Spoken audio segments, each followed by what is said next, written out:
Olá, muito bom dia a todos e a todas. Muito obrigada por nos acompanharem nesta live, que faz parte da campanha Assédio, Violência e Preconceito Aqui Não. Meu nome é Sandra Mara Matias Chaves, eu sou vice-reitora da UFG e sou presidente da Comissão Permanente de Acompanhamento de Denúncias e Processos Administrativos relacionados a questões de assédio moral, sexual e preconceito na UFG. Eu sou uma mulher morena, de cabelos médios, cabelos castanhos, uso óculos. Estou usando uma blusa rosa com listrinhas brancas, uma correntinha prata, e estou na minha sala de trabalho no prédio da reitoria da UFG. Esta live, como eu disse, ela faz parte de uma campanha proposta por esta comissão, né? Esta comissão de acompanhamento de casos de assédio moral, sexual, preconceito e violência na UFG, ela é uma comissão prevista na resolução Consune número 12 de 2017. Esta resolução, ela dispõe sobre normas e procedimentos a serem adotados em casos de assédio moral, assédio sexual e quaisquer formas de preconceito no âmbito da Universidade Federal de Goiás. Esta resolução ela foi um avanço extremamente significativo no que diz respeito ao enfrentamento dessas questões mencionadas no âmbito da universidade. E esta resolução, como eu disse, prevê em um de seus artigos a criação desta comissão, né, da qual eu faço parte e no momento sou presidente.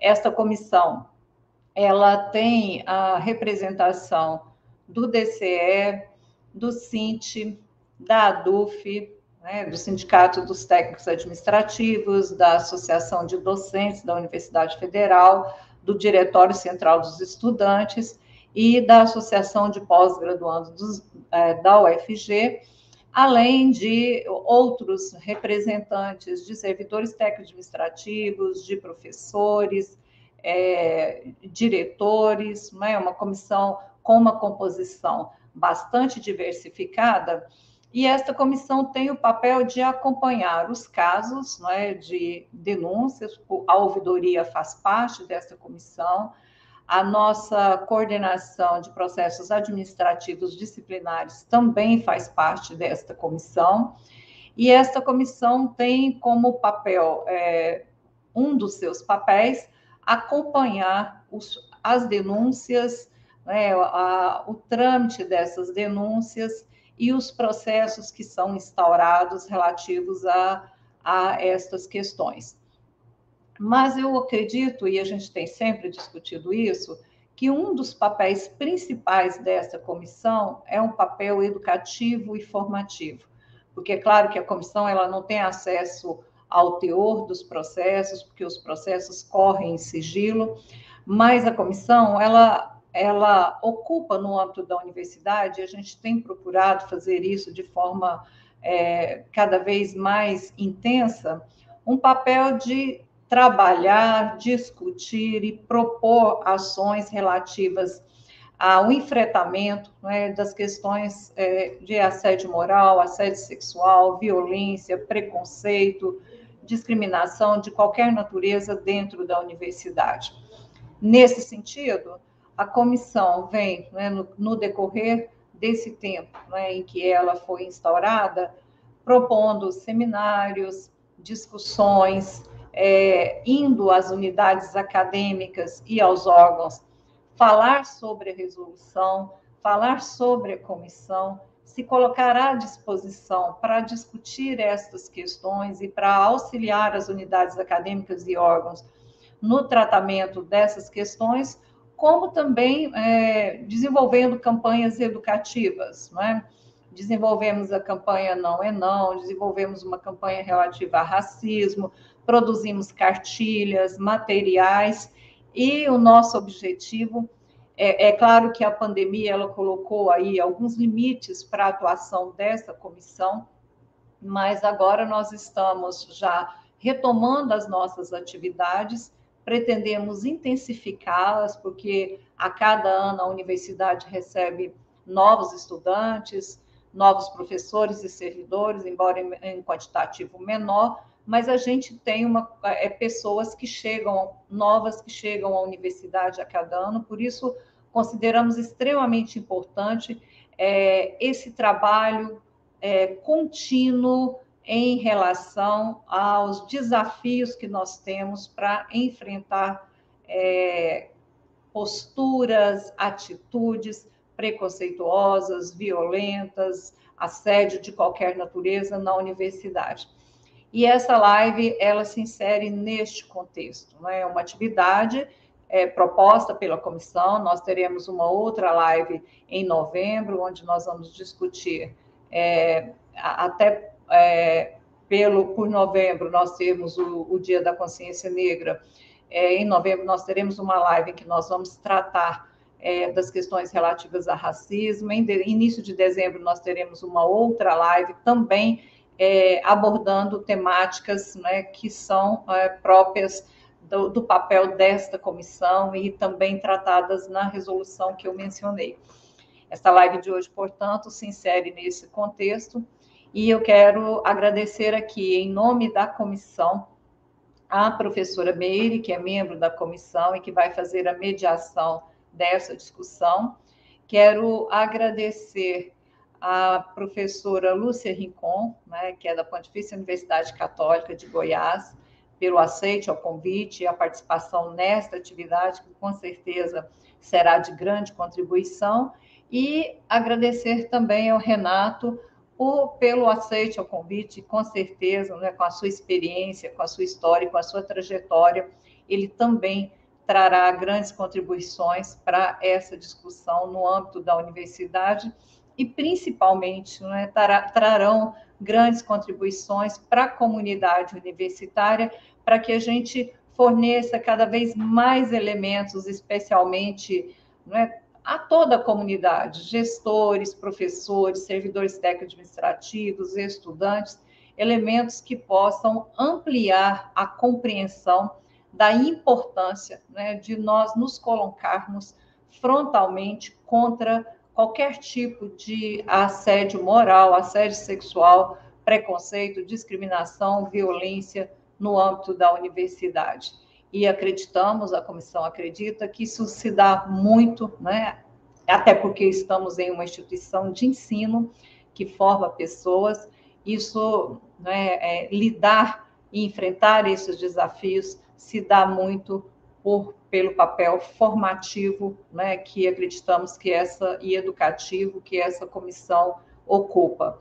E, principalmente, né, o que nos move também é trabalharmos cada vez mais para reduzirmos. Nosso objetivo não é reduzir o número de processos, reduzir o número de denúncias, mas o nosso objetivo é que isso seja consequência de uma postura que cada vez mais respeitosa, cada vez mais inclusiva dentro da universidade. Então, eu agradeço muito aos componentes dessa mesa e agradeço aqui a todos aqueles e aquelas que estão nos acompanhando nesse momento. Uma boa live a todos e a todas.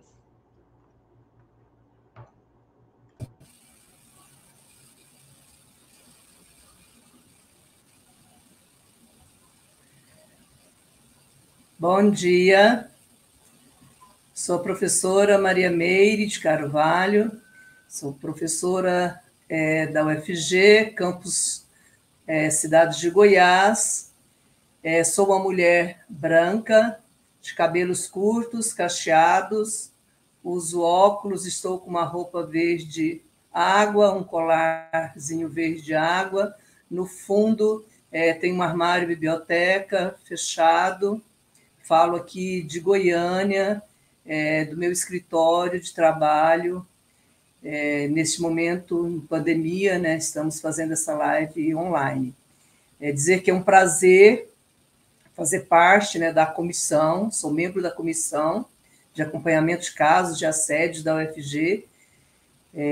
Também coordeno um coletivo denominado Coletiva Feminista GSEX, Gênero, Direitos Humanos e Sexualidade, e também estamos produzindo, né, uma coordenação de um jornal, Pasquim Feminista, Informativo Libertário Rosa Gomes.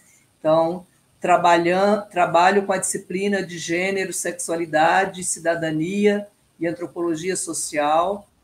E digo para vocês que a nossa luta é constante, ela é cotidiana, né? Então, essa live é um trabalho da comissão, como a professora Sandra Mara já disse, e é um prazer tê-los, né? Tê-las aqui com a gente. Hoje, então, nós focaremos na situação de violências de gênero, e temos duas pessoas altamente qualificadas que fará, né, parte, trazendo contribuições. O professor Renato Tocheto de Oliveira possui graduação em administração, mestrado em engenharia de produção pela Federal de Santa Catarina. Atualmente é responsável pela coordenação do convênio de pesquisa entre a Universidade Federal de Santa Catarina e a Superintendência Regional do Trabalho no estado de Santa Catarina. É subcoordenador do Núcleo de Estudos, Processos Psicossociais e Saúde nas Organizações e no Trabalho, o NEPOT. Dedica-se à construção de um modelo preventivo para as questões psicossociais no trabalho. Tem experiência na área de administração, atua principalmente nos temas de relações de trabalho, macroergonomia, saúde psicossocial no trabalho e qualidade de vida no trabalho. Temos a professora Lúcia Helena Rincon Afonso, possui graduação e mestrado em História pela Universidade Federal de Goiás, doutorado em Educação pela Universidade Paulista, Unesp, professora adjunta da Pontífica Universidade Católica de Goiás, integra o programa de pós-graduação da PUC Goiás, na linha de pesquisa de Estado, Políticas Institucionais e Educacionais, pesquisadora do grupo de pesquisa no CNPq de Políticas Educacionais e Gestão Escolar e da rede de pesquisa registrada na FAPEG, do Estado de Goiás, com a linha de Estado, Instituições e Políticas Educacionais. Para dar início, nós, então, passaremos a fala, né, ao professor Renato, dizer que seja bem-vindo, é um prazer, e já agradecemos, né, a sua disposição de estar aqui na UFG. Tá, professor Renato? A gente falou de 20, né, 20 e poucos minutos, mas fique à vontade, né, e para você organizar a sua fala, e nós estamos aqui para contribuir, para colaborar no que for preciso. Obrigada.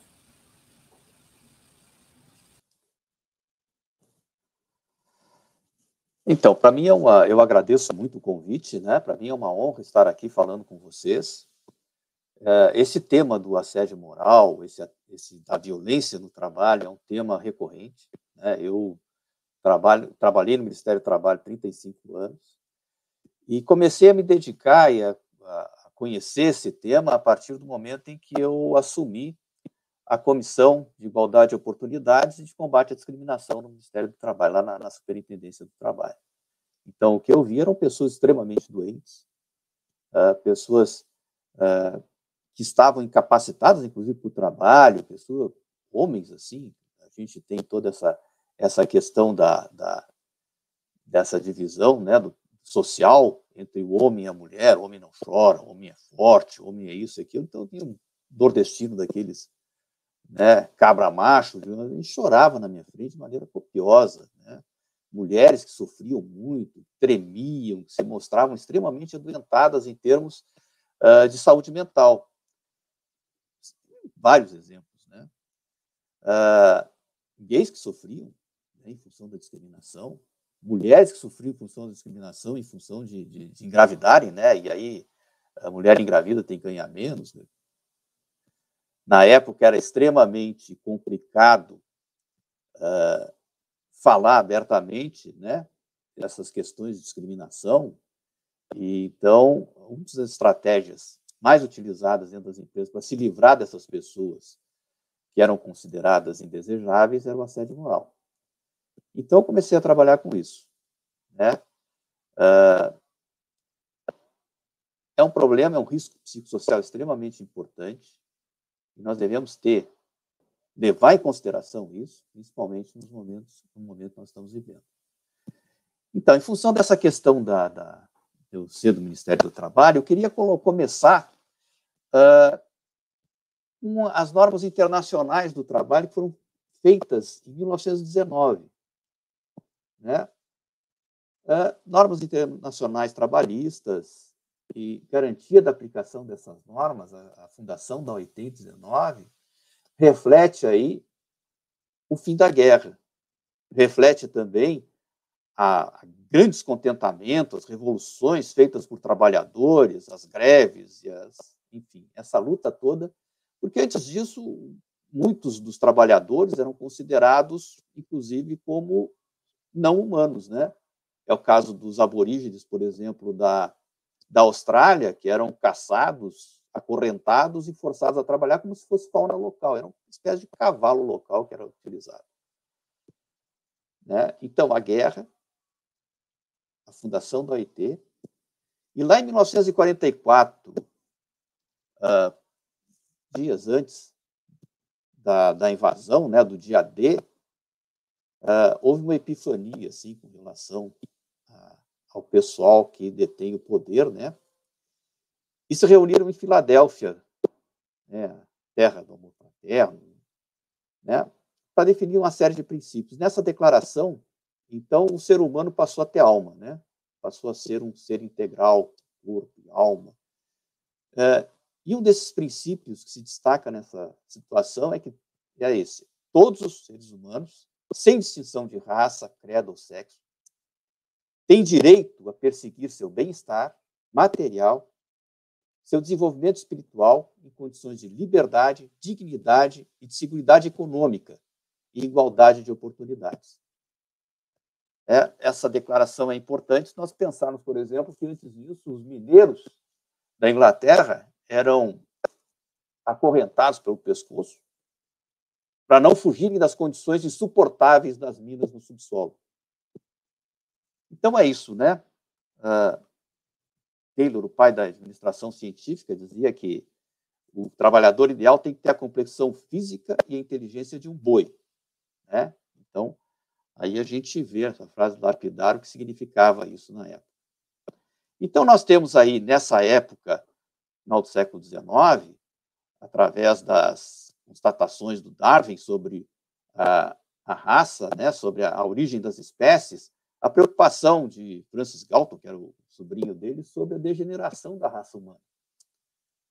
Nós tivemos aí, então, a eugenia, que é os bens nascidos, né, a eugenia positiva e negativa, um impedimento das pessoas com essas raças ruins ou degeneradas se reproduzirem, ou então eliminar mesmo, né?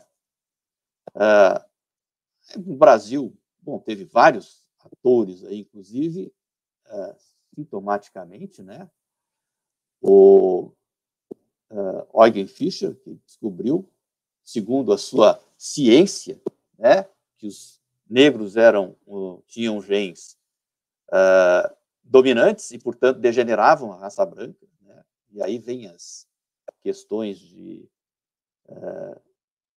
das leis dos Estados Unidos, que uma pessoa que tem um avô com uma gota de sangue negro, né, é negra, né, não importando o tipo físico. Coisa que não aconteceu no Brasil, porque não havia uma necessidade de segregação específica, né? Especificar, não havia segregação, não havia essa necessidade dessa definição legal específica. Robert Spencer, que também não por acaso é fundador da The Economist, né? A grande revista liberal. E no Brasil nós tivemos também, né, a questão do Renato Kell, que queria o apartheid aqui, né? O João Batista Lacerda, Roquete Pinto, que dizia que falava da força do híbrido e tal, e nós tínhamos aqui uma questão um pouco diferente desses países mais duros, como os Estados Unidos, como algumas regiões da Europa, porque, né, aqui nós éramos lamarquistas, né? Ou seja, o meio construir os genes, coisa que a gente sabe que está errado, mas, de qualquer forma, as questões aqui foram muito para o lado da higiene, né?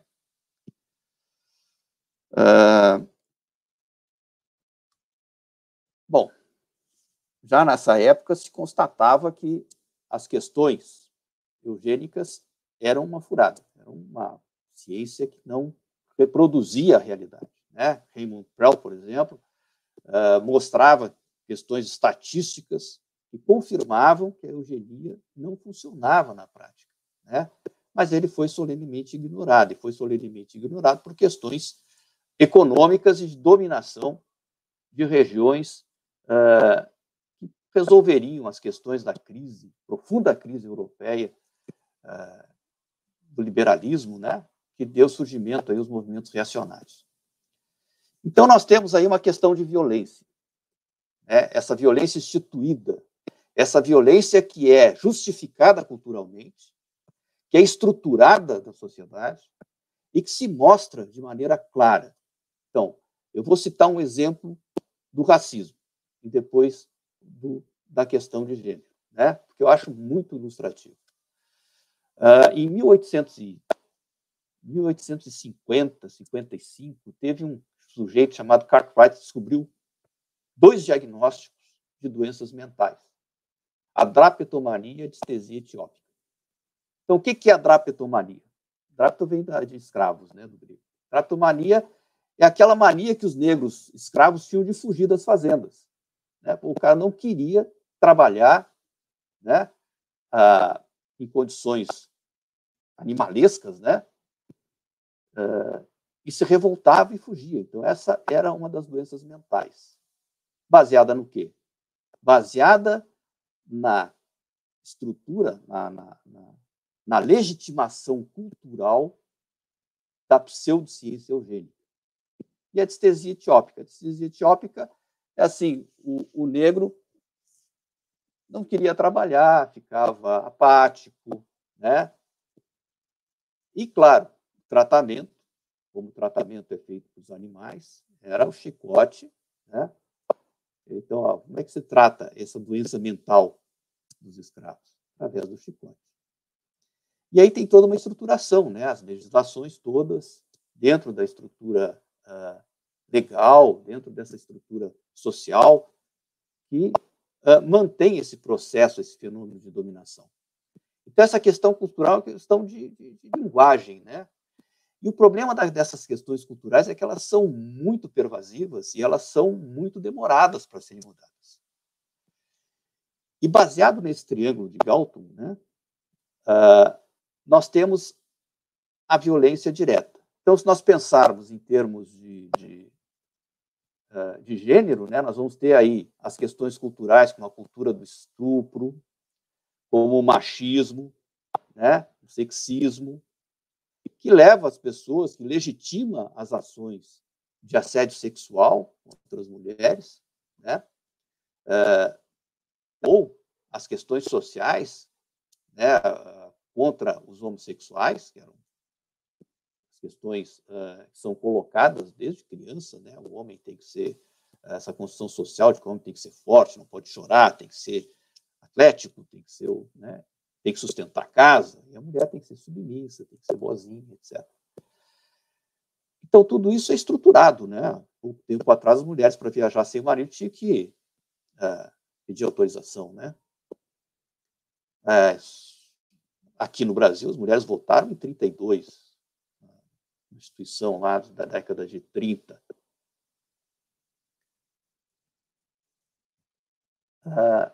Então, assim, a gente está falando muito da eugenia, né? Que não é uma ciência, estrito sensu, na verdade não é nem uma ciência, né? É uma justificativa. Ele é antes um projeto, né, político e social que justifica práticas sociais de controle da população, em especiais os mais pobres, as mulheres, as categorias sociais estigmatizadas, como negros, mestiços, prostitutas, homossexuais, portadores de deficiência física ou mentais. Nós temos que pensar naquela questão da degeneração. Não à toa, os gays recebiam um triângulo e eram colocados em campos de extermínio. Né? As mulheres alemãs, por exemplo, não foram para a guerra, diferente das russas, né? Das soviéticas, que foram e lutaram lado a lado com os homens, e, enfim, tem várias heroínas lá. Por quê? Porque a mulher tinha essa consideração eugênica de ser uma questão, uma figura inferior, né? E aí tem essa questão da adequação dos indivíduos, num padrão de identidade nacional, de raça, de gênero, né? Que fazia parte dessas discussões eugenistas. E lembrando que essas questões, elas são pervasivas, elas são importantes, elas são fortes e elas são demoradas. Até hoje se diz assim, direitos humanos para humanos direitos. Né? Até hoje o preto e pobre é morto, até hoje a mulher é discriminada, a mulher é agredida, é assediada. Até hoje os gays são agredidos, às vezes de maneira muito violenta, porque o preconceito ele provoca sofrimento, mas também provoca a morte, né? Então, nós temos aí, o que é um ato discriminatório? É uma conduta, uma atitude, um tratamento que pretende, consciente ou inconscientemente, anular, dominar, ignorar uma pessoa, um grupo de pessoas, com frequente apelos de concepções ou prejuízos sociais pessoais, cujo resultado é a violação dos direitos fundamentais. Então, se nós pensarmos assim, nos movimentos reacionários, nesses movimentos que vieram depois do liberalismo, que constituíram a base específica de uma ação muito radical contra as minorias, procurava, inclusive, né, é um erro nós pensarmos que a eugenia tratava só dos negros, né, que eram considerados na época como a base de todo esse grande ciclo do ser, dentro dessa hierarquia racial. Eles também eram contra os pobres. E uma das preocupações fundamentais do cara que inventou o termo eugenia, que era um grande basilar, assim, a grande figura da eugenia, era a degeneração, porque os pobres estavam se reproduzindo mais rápido do que os ricos. Né? E os gays, os homossexuais, as lésbicas, as transexuais, eram considerados uma degeneração racial. Então, nós temos um homem hoje no trabalho. Nós temos hoje um homem no trabalho, que é um homem empreendedor, que é um homem que se faz por si mesmo. Nós temos aí um grande esforço de construção cultural desse homem, que é um empreendedor, portanto, ele é uma empresa, é você, S.A., portanto, os seus colegas de trabalho são pessoas que são concorrentes dessa empresa. Né? É um homem solitário e um homem que carrega todo o fardo dos problemas da sua vida, porque a vida é construída por ele. Então, tudo que dá errado na vida da pessoa é culpa dele, não importando as condições ambientais, né? Não importando o resto das condições. Né? E isso é um fardo também para as pessoas que são discriminadas, porque isso é introjetado, incorporado de uma maneira muito forte dentro da nossa sociedade. Né? Tem, inclusive, aquela história das mães que colocam filhos em pré-escola, em creches e tal, que aprendem inglês, que é para poder competir no mercado. Quer dizer, a competição do mercado, o mercado como um valor fundamental das nossas atitudes, começa desde novinho, lá desde a nossa... Né? E aí nós temos que falar a respeito de determinadas questões que são fundamentais para nós trabalharmos isso dentro das empresas, das organizações. Né? A questão das normas de grupo. Então, nós temos normas de grupo em que existe uma adequação a um determinado ambiente, né, que são vistas como sendo a melhor forma de atuar dentro de um determinado ambiente. Né? Existem normas que são injuntivas, que são normas que, às vezes, tu comete alguma coisa que é contra a norma do grupo, tu é sancionado. Faz algo a favor dessa norma de grupo, tu é recompensado. Então, isso é extremamente forte. Né? Isso é muito, muito primitivo no nosso cérebro. Isso vem lá das sociedades e das culturas dos macacos. Né? Então, essa é uma condição que é pervasiva, é forte, e isso está presente nas nossas sociedades, nas nossas formas de relacionamento em grupo. Então, nós vamos ver que existe, dentro das organizações, um assediador, alguém que comete uma violência, que é mediada por uma cultura de assédio, né? E nós temos aí uma alta competição na nossa sociedade, nós temos uma baixa confiança, nós temos uma baixa solidariedade, e nós temos essas questões construídas socialmente que formam normas de grupo e que formam uma maneira de agir que é culturalmente uma cultura de assédio e de violência. Então, o gay até pouco tempo era considerado uma doença mental, os caras iam para os hospitais psiquiátricos. As mulheres são consideradas mais, digamos assim, emotivas, né? Menos racionais.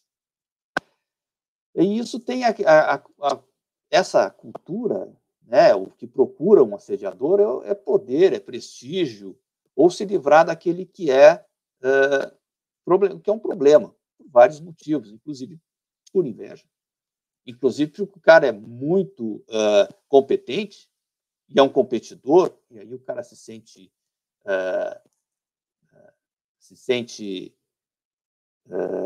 desafiado, né, nessa competição, inseguro com relação a seu futuro profissional, e ele, através dessas ações, então, desse assédio, ele busca recursos, ele busca poder, prestígio, recursos, e uma característica específica do assédio moral, e do assédio de uma maneira geral, é que é necessário que haja um desequilíbrio de poder.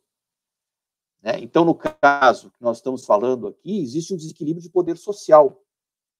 Em alguns lugares, as mulheres são socialmente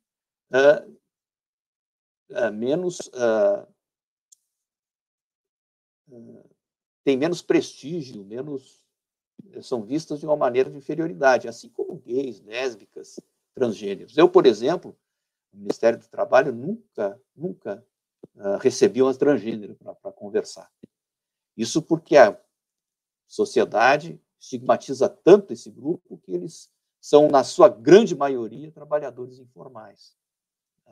E uma grande maioria, inclusive, não consegue nem, dentro da informalidade, uma colocação para as questões de trabalho com sexo. Então, o que acontece? Toda vez que existem essas normas e que elas são recebidas e bem recebidas dentro da organização, existe um reforço dessas normas. E, principalmente, se aqueles que possuem símbolos de poder e prestígios assediam, então essas normas passam a ser aceitas. E nós passamos a normalizar a violência, que é algo extremamente complicado. E o que resulta isso para a pessoa que é assediada?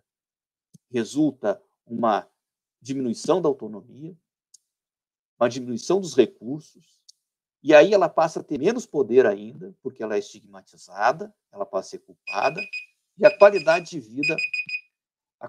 vida passa a ser deteriorada.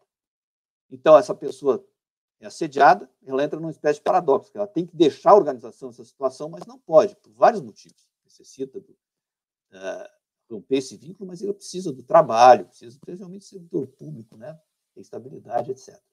Então, ele entra nesse paradoxo, ele tem que deixar essa situação, mas não consegue. Então, tem um adoecimento.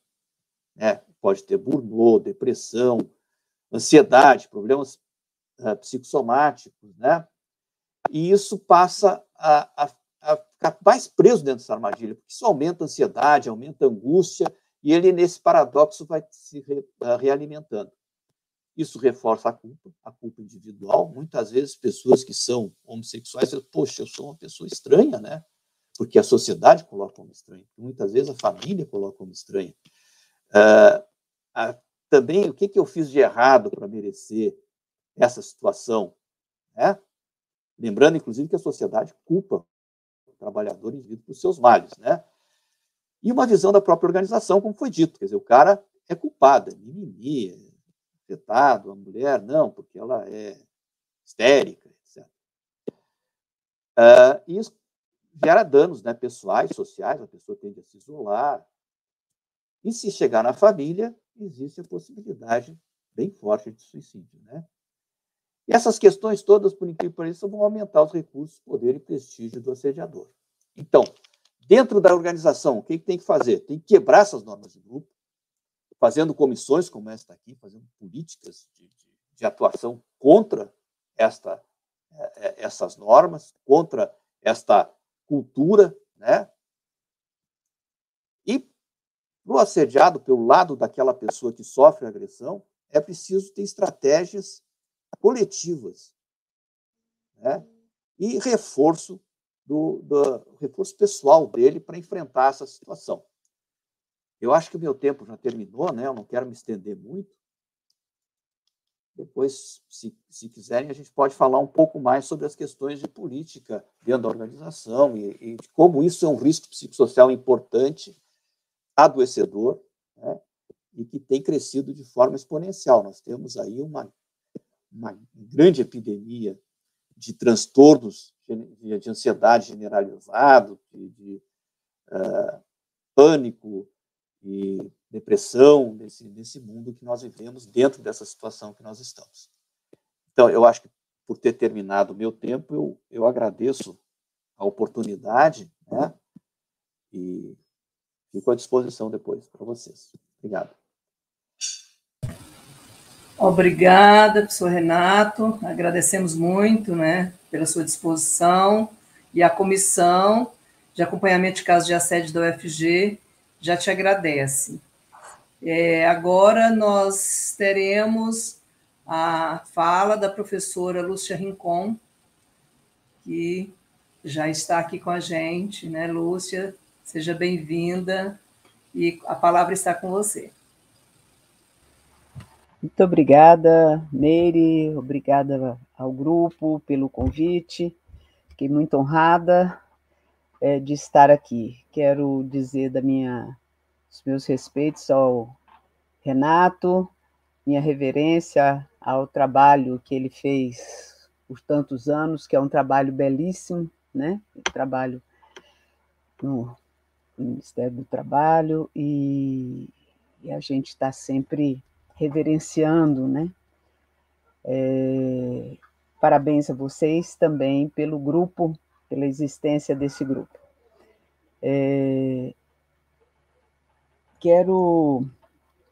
Vou colocar, então, aqui algumas imagens para que a gente possa seguir a nossa...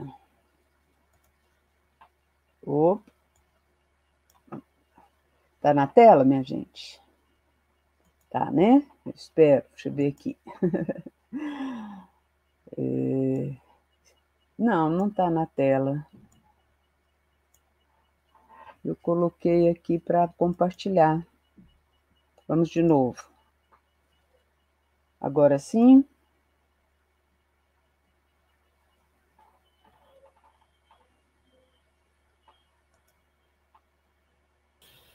Agora está na tela, professora. Ok, então, muito obrigada. Vamos dizer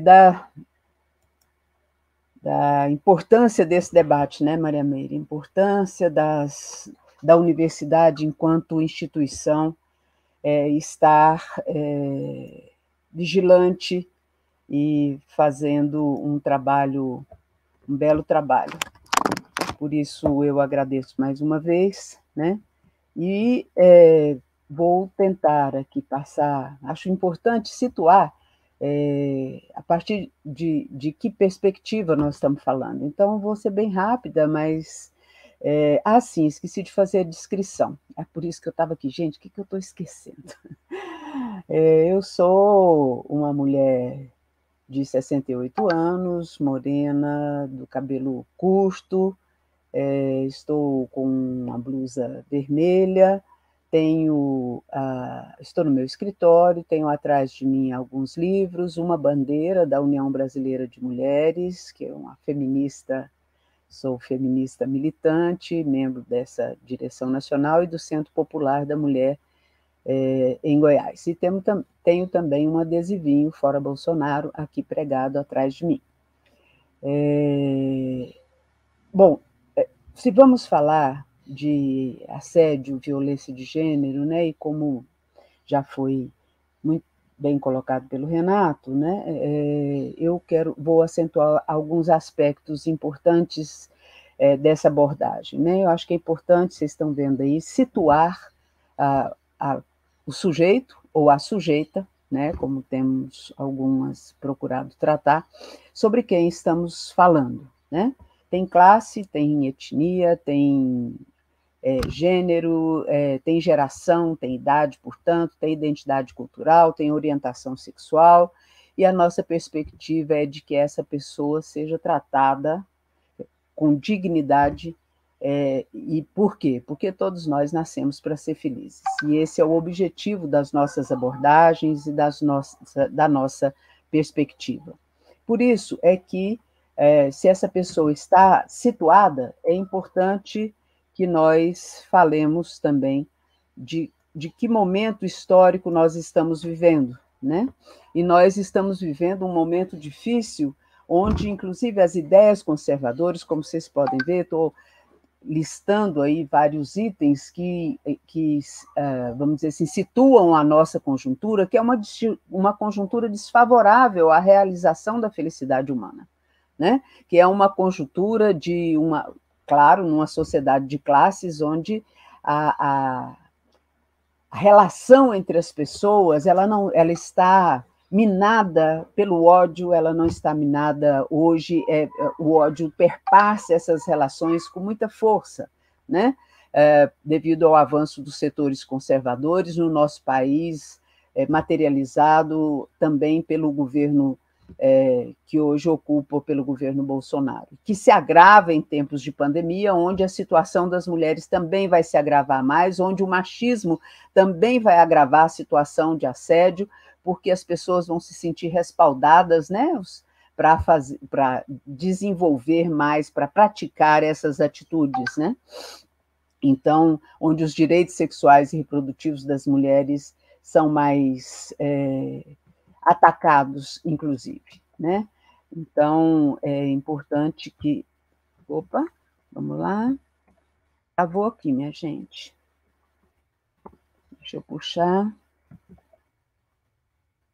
E vai bem. Né?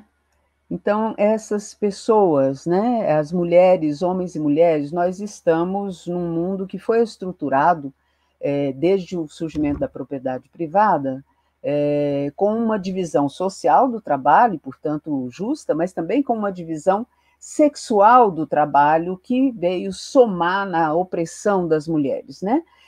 Junto da exploração de classes que vai surgir a partir da apropriação privada dos meios de produção, nós vamos, ao longo dos séculos, chegar ao capitalismo com essa mesma realidade, agravada pelo patriarcado, então estruturado, né? E pelo racismo e pela discriminação racial, pela homofobia que se instala a partir do desenvolvimento da ciência, que empodera as pessoas para se realizarem em qualquer orientação sexual, e vai ser uma realidade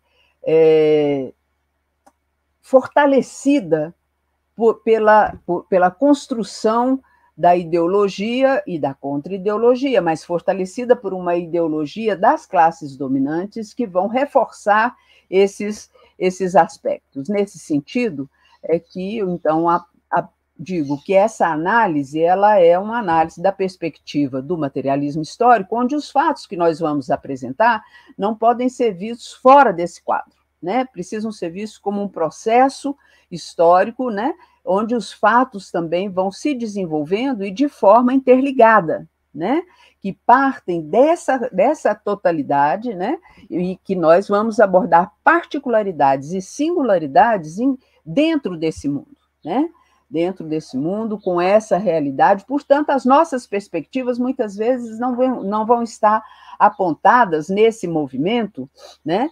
Para tudo aquilo que a gente queria, né? Porque o desenvolvimento da realidade social nos coloca algumas metas a serem vencidas numa conjuntura de tamanha desigualdade e porque as contradições precisam ser acirradas para que a sociedade, para que a gente consiga, de fato, avançar. Nesse sentido, minha gente, a realidade que nós vivemos no Brasil é consequência de uma crise estrutural do capitalismo, sem dúvida, né, internacionalmente falando, agravado por uma pandemia, internacionalmente falando também, né, mas muito agravado por atitudes desse governo que tem perspectiva de retrocesso e de entrega do nosso país, né? Então, nós vamos ter um golpeamento numa construção democrática que vínhamos fazendo há alguns anos, né, depois de uma virada histórica do ponto de vista de ocupar postos no aparato de Estado, né, tivemos uma virada histórica enquanto setores de classe e víamos fazendo uma construção, vamos dizer assim, mais humanitária, né, através de governos populares. Estamos vivendo um retrocesso em tudo isso, um retrocesso nas nossas bandeiras democráticas e de soberania, e esse governo, que é inimigo da democracia, carrasco do povo e traidor do país, é antinacional, é retrógrado nos costumes, é ultraliberal na economia e de forte conotação autoritária. Ou seja, como eu ouvia ontem do professor Nelson, professor da Universidade Federal há tanto tempo, né? Tudo se resume para onde vai o dinheiro, né? Não é tudo que se resume, não é bem essa a palavra dele, mas é preciso ver para onde vai o dinheiro. O governo ele tem essa tarefa, né? E quem precisa do Estado não tem recebido as verbas que nós acumulamos através de impostos, contribuições e assim por diante, né?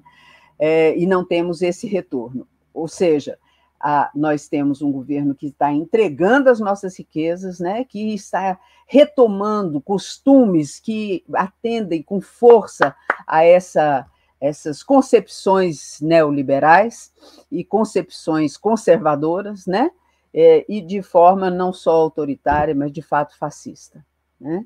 Então, nós temos vivido essa realidade, né? E essa é uma realidade que nós precisamos descortinar para conseguir avançar, né? Então, lá vamos nós, contravando aqui de novo. Eu vou tentar isso. Nessa sociedade, minha gente, é preciso, então, situar como que nós vemos a violência, né? Onde que ela surge? Já comecei a dar aqui algumas dicas, né? No momento em que a mulher é destinada ao espaço privado, e junto com os escravos, nós, a partir da apropriação privada dos meios de produção de quem está no espaço público e fazendo, portanto, as guerras, submetendo povos que seriam os homens, começa a haver uma reclusão e há uma reclusão das mulheres ao espaço privado e doméstico, né, junto com os escravos, onde o trabalho é desvalorizado.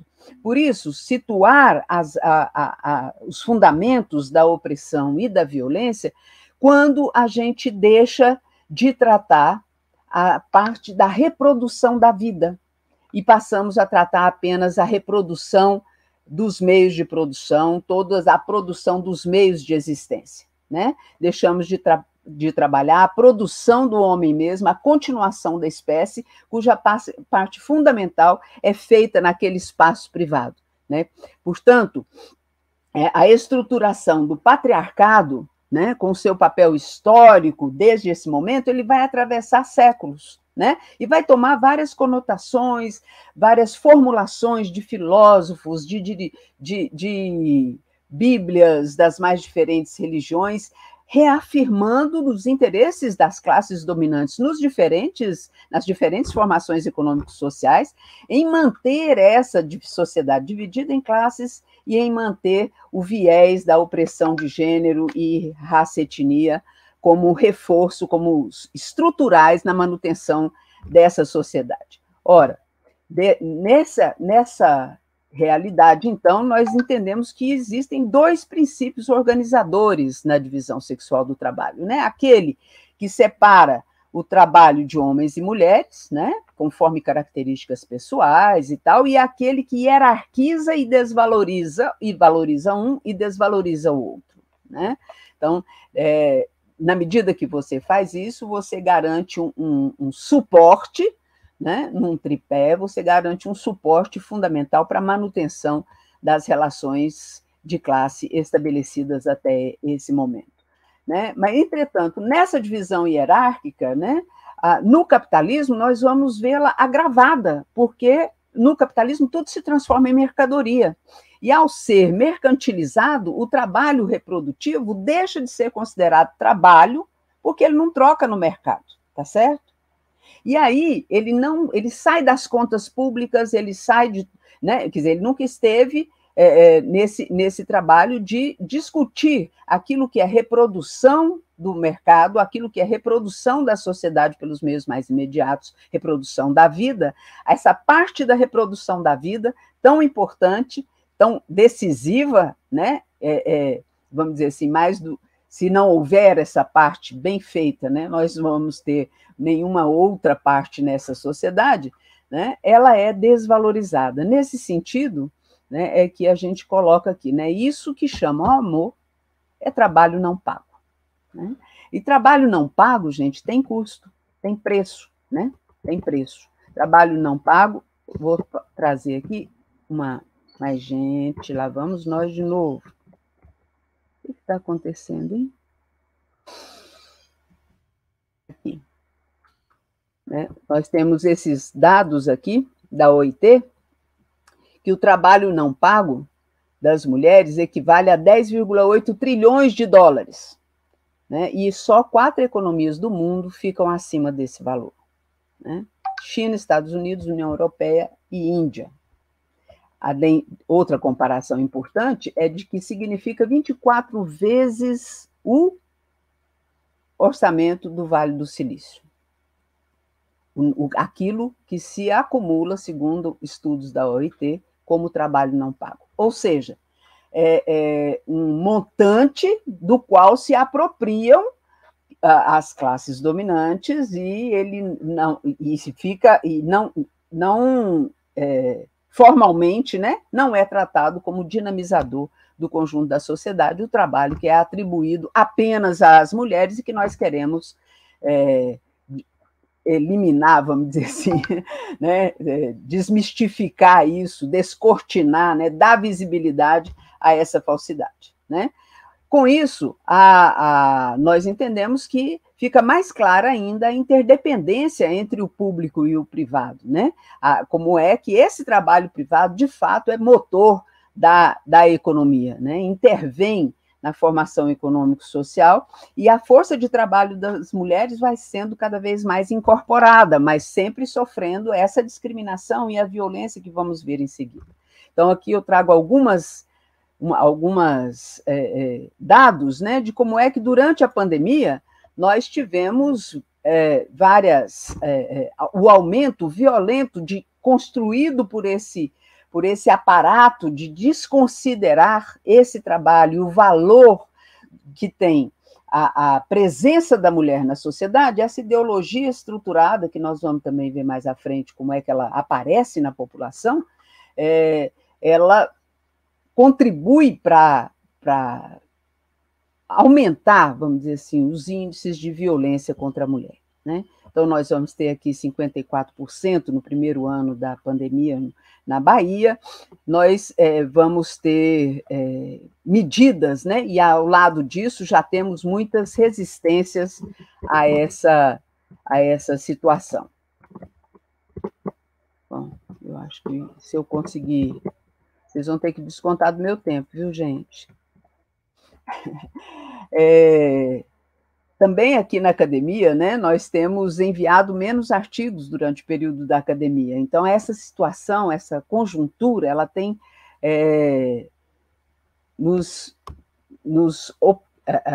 intensificado essa realidade de sobretrabalho para o conjunto das mulheres, implicando, inclusive, em saúde mental, saúde emocional né? Porque o cuidar, sendo tarefa só nossa, o cuidar de todo mundo que está precisando ser tão cuidado nesse momento de pandemia, piora essa situação, né? E também, nessa conjuntura, a nossa situação, ela piora muito, né? Nós temos dados que vão mostrando como é que tem aumentado a violência contra as mulheres devido a esse aparato conservador que diz que homem pode bater em mulher, que diz que no que é meu ninguém tasca, que exige dos homens, como próprio como a gente costuma registrar, exige dos homens uma atitude de macho, como disse o professor Renato, não usando essa expressão, mas uma atitude de que dê conta de tudo, que seja o chefe de família, quando a vida real e o capital não permitem mais que isso aconteça, né? Então, essa realidade ela vai se agravando, porque essas ideias vão voltando, e, portanto, a violência na sociedade vai aumentando e a violência contra as mulheres também vai aumentando, né? Tanto pelas dificuldades dos homens, né, como pela concepção que incorporam as próprias mulheres, né? Então, aí, como um último dado de 2020, mas nós vamos ter dados de 2021, né, 8 mulheres são agredidas por minuto no Brasil, né? Nós temos uma percepção da população com relação... Se a população está atenta, como é que ela está enxergando essa realidade? Então, nós vamos ter aqui vários dados que vão mostrar, já de agora, né, não só de 2016, mas ainda da agora, como é que as pessoas, como é que as mulheres vão se sentindo violentadas, né? Quem é o principal agressor, como é que vão aparecendo esses dados e como é que isso vai apresentando também um recorte de classe e um recorte de orientação sexual, né? Essa vitimização das mulheres no Brasil, ela vai acontecendo de forma bastante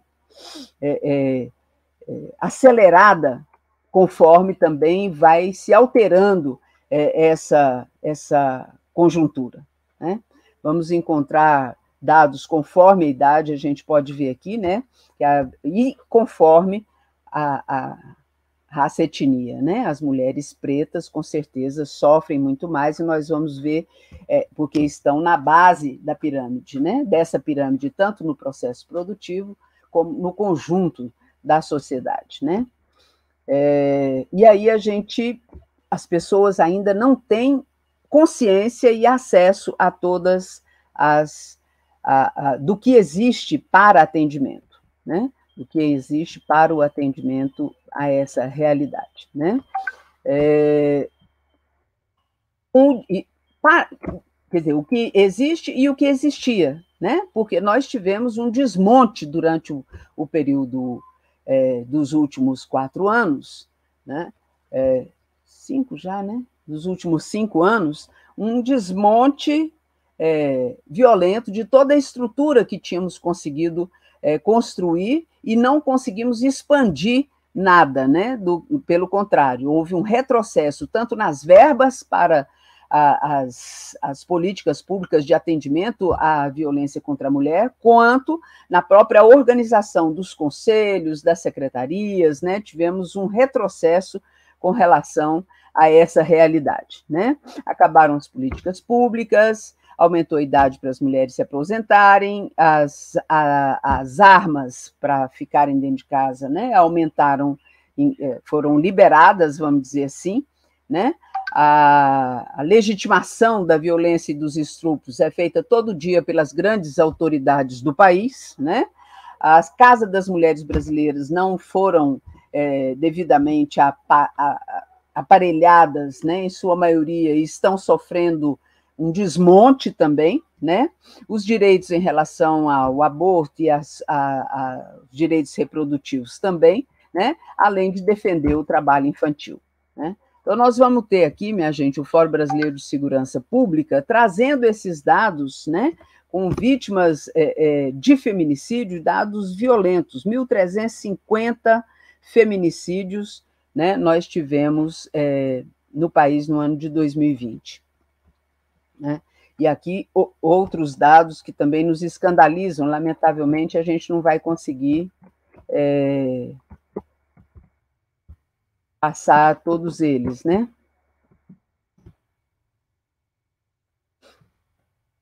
A violência sexual, né, que está na base dessa concepção de propriedade, né? Porque se tudo que está no espaço privado é do homem, né, e tudo, o patriarcado ainda é forte, né, embora tenha não seja só o elemento central, mas ainda é muito forte, né, e ele é reforçado diariamente, né, nós vamos encontrando uma violência sexual tanto com crianças e adolescentes, como com as mulheres e contra a população LGBT, como vocês podem ver aqui, né.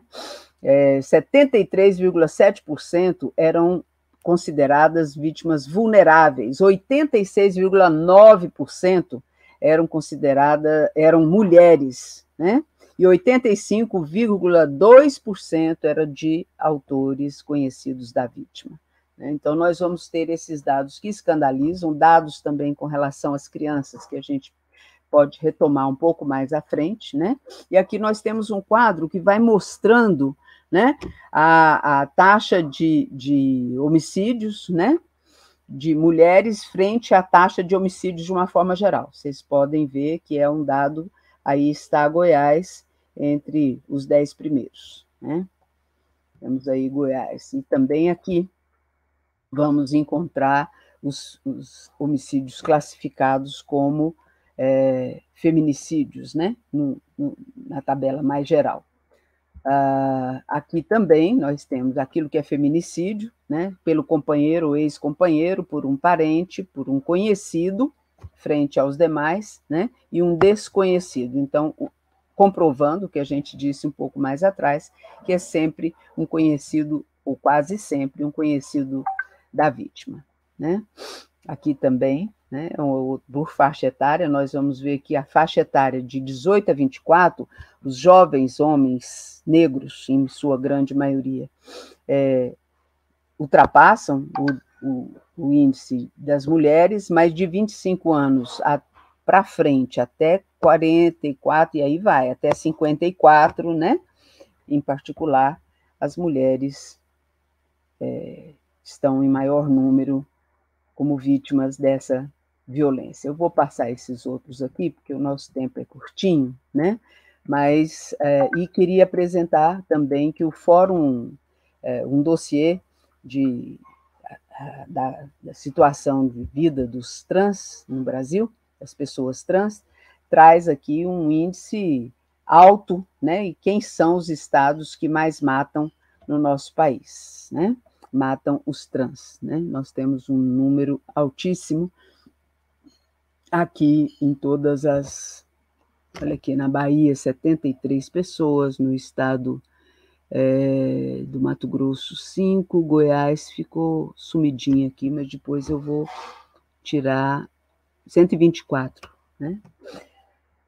E como é que o nosso anuário traz? Traz aqui a ameaça, a injúria, né? Em 19 são esses os dados, né? E em 1921 são esses os dados da violência, né? Do feminicídio 35 até agora, né? Estupro 195, ameaça 12.205, lesão corporal 7.930, crimes contra a honra, calúnia, difamação e injúria 7.867. Nós temos em Goiás o CREI, né, que também apresentou um relatório agora em junho, que é importante nós trazermos, né? Nesse atendimento total que o CREI fez, ele teve em números, 12,8% foi um atendimento para LGBTQIA+, de racismo foi 3,1%, outros atendimentos 19%, e de violência contra as mulheres 80,2%, né? Aí, aqui são os dados que eu comentava em off, né, que o Instituto Patrícia Galvão acaba de fazer agora e divulgar, dados importantíssimos para que nós possamos subsidiar as políticas públicas e também para esclarecer as pessoas, tomar providências, né? Tem surgido muitas iniciativas de bairros, né? No sentido de garantir proteção aos seus moradores, de uniões assim, que podem nos orientar porque, com certeza, mais uma vez, nós aparecemos como o gênero é o fator de vulnerabilidade nos deslocamentos nas regiões urbanas, né? Então, mulheres, negros, população LGBTQIA+, e PCD são os que mais se sentem inseguros nos seus deslocamentos, né? Então, aqui a gente tem uma identificação, mulheres, com certeza, está capitaneando aqui, com 34, mas LGBTQIA+, está com 37, né? Estamos aqui numa tabela preocupante, né? Bastante preocupante. As mulheres, com certeza, se sentem mais inseguras do que os homens. Quais são os locais, né? Ônibus, trem, meios de transporte, que transmitem mais insegurança em relação às usuárias, né? Os pontos de ônibus, né? Como um dos principais. E também a vizinhança, né? Só 1/4 das mulheres entrevistadas se sentem mais seguras perto de casa, né? Então, nós temos aqui que viver, ser mulher, sair sozinha, trabalhar fora, não é uma coisa só de mundo do trabalho, é uma coisa de sanidade mental, né? Se nós não garantirmos que a sociedade seja segura, isso será impossível, porque a gente teme e acha, por mais solidariedade que os homens tenham conosco, é impossível imaginar o que é viver nessa insegurança, né? Portanto, mas é possível se solidarizar. Então, nesse sentido, gente, eu vou passando aqui dados que trouxeram, né, das mulheres que foram ouvidas sobre a sua vivência e como é que elas se sentem em relação ao medo. Importantíssimo, né, para a gente tentar minimizar a situação de insegurança nas cidades, né? Professora Lúcia. 20 minutos? Já fecharam. Meu despertador aqui não deu certo, então, gente. Ele vai despertar daqui a pouquinho. Então, queria ir aqui vou passar isso aqui, minha gente, e dizer que nós temos tratado isso como um grave problema de saúde pública, né? Não é só uma questão que diz respeito às mulheres, é um grave problema de saúde pública e que implica numa desestruturação ou em se tratando de uma possibilidade de estruturação familiar, de convivência, né, de cuidados pessoais muito maiores. E nós temos procurado construir redes de proteção. Vou caminhando aqui para o final, né, resgatando em particular não, mas resgatando nesse bojo de medidas o ECA, né, que nos compete, né, a nós que estamos envolvidos numa universidade, todos fazemos parte de um processo educativo e temos que desenvolver essa consciência, seja nos currículos, seja nas matrizes curriculares, seja nas práticas pedagógicas, seja isso que vocês estão fazendo com essa comissão e esse papel educativo, né? Para que a gente deixe de identificar esses horrores, né? Como esse que aparece aqui nesse slide, né? Mas também conquistamos a Lei Maria da Penha, conquistamos a Lei do Feminicídio, né? Que foi aprovada num governo progressista em 2015, né? Com a primeira mulher eleita no nosso país, que também faz diferença na hora de fazer o combate às mulheres, as estatísticas e as pesquisas realizadas já mostram isso. 2018, nós aprovamos também o crime para ser considerado crime à importunação sexual feminina, ou seja, a gente precisa engrossar esses mecanismos de proteção, né? Porque o ciclo da violência, com esse aparato ideológico, ele vai se refazendo, né? Porque existe a lua de mel depois da agressão. Aí, ó, esse é o meu despertador. Mas eu estou, então, terminando, quero dizer que também existem os grupos reflexivos, que em Goiás ele também está funcionando, vários municípios já têm gente preparada para poder fazer esse atendimento, né? Que são grupos que atendem não só aos homens agressores, mas também às mulheres. Portanto, minha gente, educar para a não violência nós precisamos abordar esse quadro como fundamento, mas precisamos intervir na disputa de ideias contra os estereótipos de gênero, contra a masculinidade tóxica, né? Para que a gente possa avançar, porque a percepção da população é essa aí, ó. Embora o dado seja um pouco mais antigo, eu achei importante colocar aqui nessa apresentação, né? As pessoas, por exemplo, a mulher que usa roupa provocativa não pode reclamar se for estuprada. Entre as pessoas que têm apenas ensino fundamental, 41%, acho que está correto. E assim vão os outros 4 dados que a gente traz aqui, né? Então, eu acho que nós temos caminhos de denúncia, nós temos que acabar com a violência, nós precisamos botar fora esse Bolsonaro, porque o raciocínio, esse governo, e esse raciocínio que agora é manifesto abertamente na sociedade, esse conservador, esse da agressão, esse do ódio, que as pessoas já não têm mais vergonha de falar, nós precisamos intimidá-lo novamente. E para isso é importante que a gente tenha dirigentes, né, que a gente tenha amigos de homens e mulheres, amigos da felicidade humana, para a gente construir uma nova sociedade, como diz nosso querido Paulo Freire, esperançar é preciso. Muito obrigada. Consegui aqui, ó. Obrigada, professora Lúcia Rincon. Nos desculpem aí, mas o tempo realmente sempre é o nosso inimigo nas boas falas, né? Eu peço desculpas, Meire, mas não, professor, não é fácil, não. Nós aqui temos que entender que você realmente trouxe dados muito relevantes, temos só que agradecer. Eu acredito que cada gráfico deste aí, a gente poderia parar aqui um bom tempo para fazer uma reflexão, uma discussão.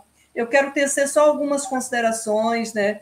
Tanto da fala do professor Renato, quanto da sua, dizer da importância e quanto a comissão cada dia mais vê essa responsabilidade, né, que nós temos que tratar.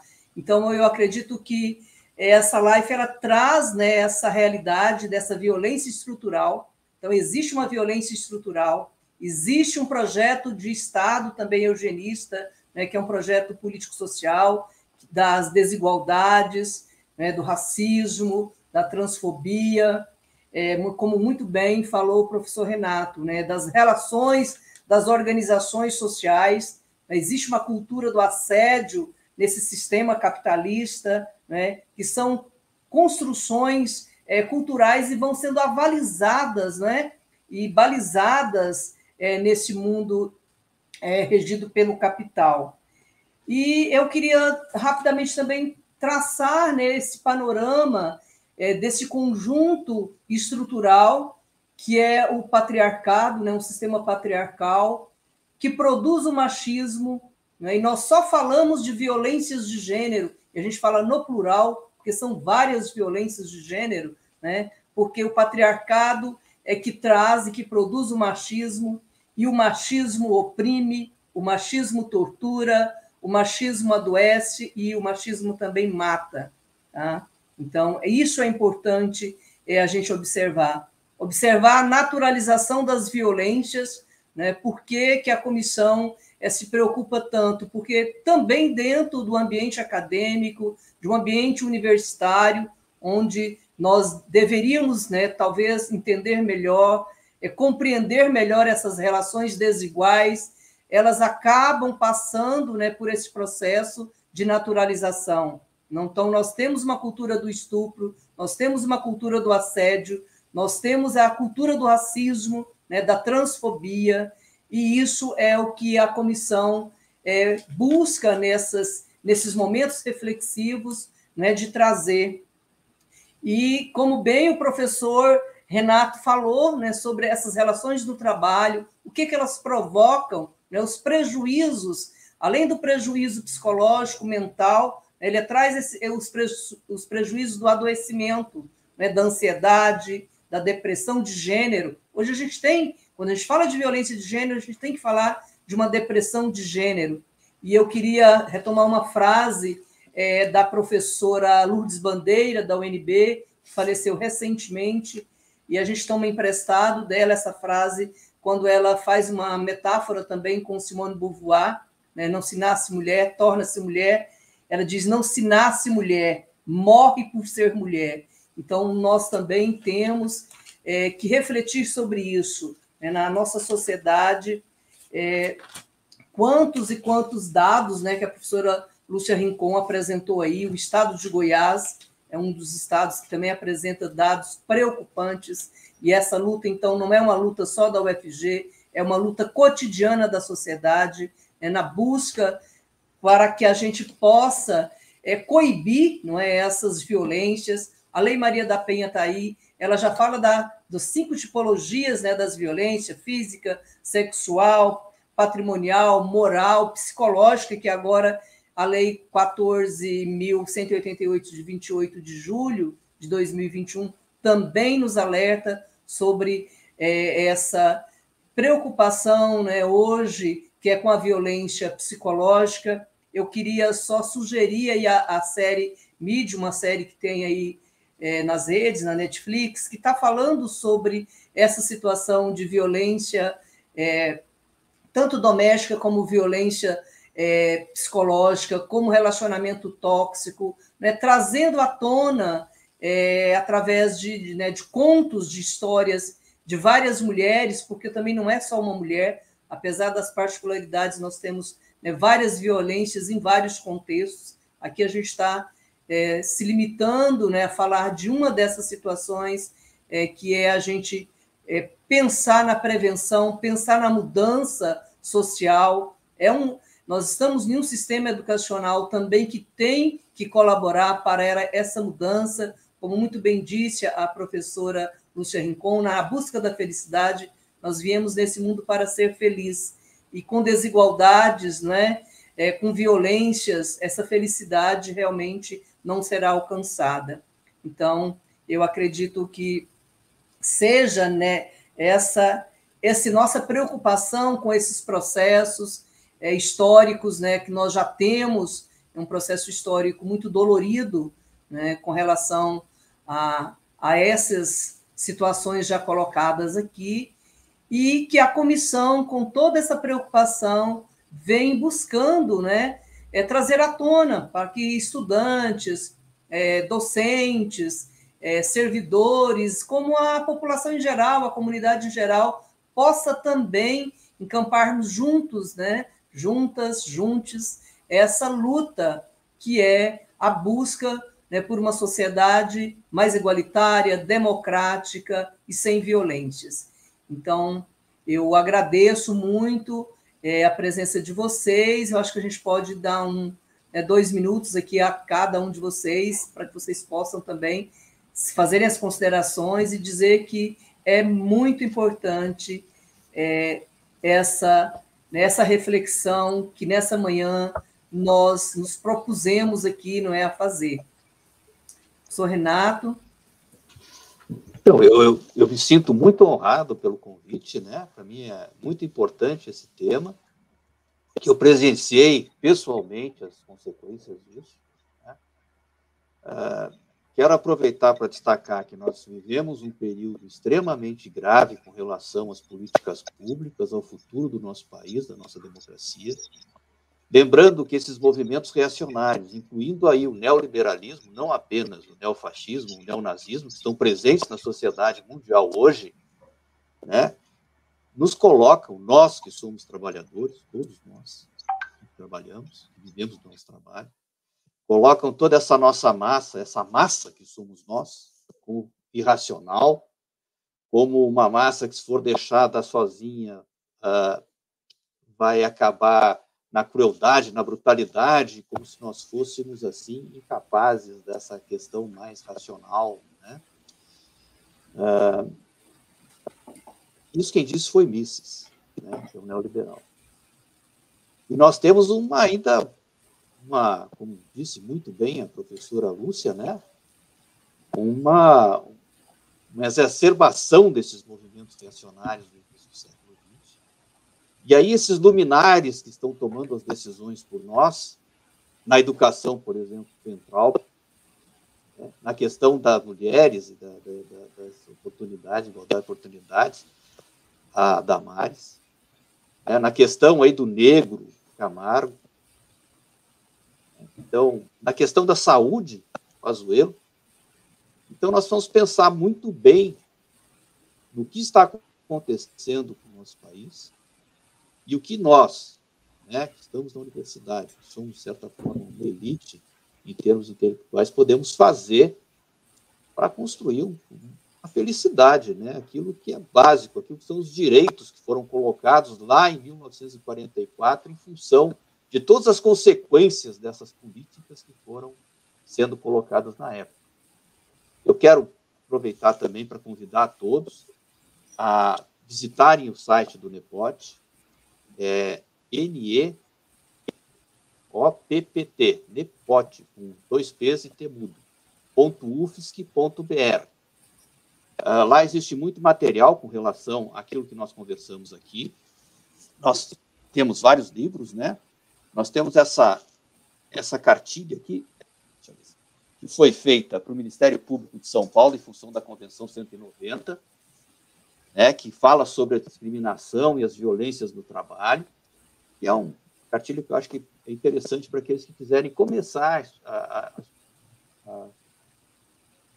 a se introduzir nesse tema, né? E convidar também para o nosso congresso sobre riscos psicossociais e também o nosso seminário de prevenção ao assédio moral no trabalho, que vai acontecer em abril do ano que vem, né?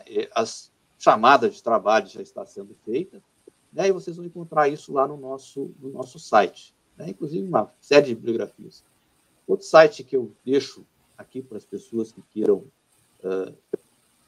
ter interesse no assunto é o site da Margarida Barreto, do professor Eluane, que é assediomoral.org. Não é .org.br, assediomoral.org. Lá também tem muitos materiais, né? O material que nós fazemos no NEPOT, na sua grande maioria, é gratuito, né? As pessoas acessam, assim, tem vários livros, cartilhas, indicações. Então, é isso, né? Eu agradeço muito, me senti bastante honrado com o convite e fico à disposição para aqueles que quiserem entrar em contato. Obrigada, professora, a UFG, a comissão também te agradece e se coloca à disposição, né, para futuras parcerias, trocas, contribuições. Estamos aqui. Professora Lúcia. Muito obrigada aqui mais uma vez pelo convite. Eu quero, assim, não vou, extrapolei muito dos tempos que eu teria aqui, mas eu quero mais uma vez, pedindo licença ao professor Renato, encerrar minha fala me solidarizando com a comunidade universitária de Santa Catarina pela situação difícil que viveu, né, na universidade, por causa exatamente desse momento horroroso que estamos vivendo. De fato, foi uma tragédia provocada, né, e que isso precisa nos unir e não nos intimidar. Então, recebam o meu abraço solidário e, mais uma vez, a todos e todas que nos assistiram, muito obrigada por a oportunidade de estar aqui com vocês. Obrigada, professora Lúcia. Dizer também que a Comissão UFG se coloca à disposição para que o diálogo possa ser contínuo, não é? E partilhado aí entre instituições, entre comissões, entre coletivas, né, e grupos de estudos. Então, ficamos também à disposição e, mais uma vez, gratificados, né, pela fala nessa manhã. Então, em nome da comissão, eu agradeço, Renato, agradeço, Lúcia, por tudo que vocês nos proporcionaram nessa manhã. Muito obrigada, né? Tenha uma boa semana e um bom final de ano também, já que a gente já está caminhando aí para os meses finais, tá? Muito obrigada. Mais. Tchau, gente. Tchau.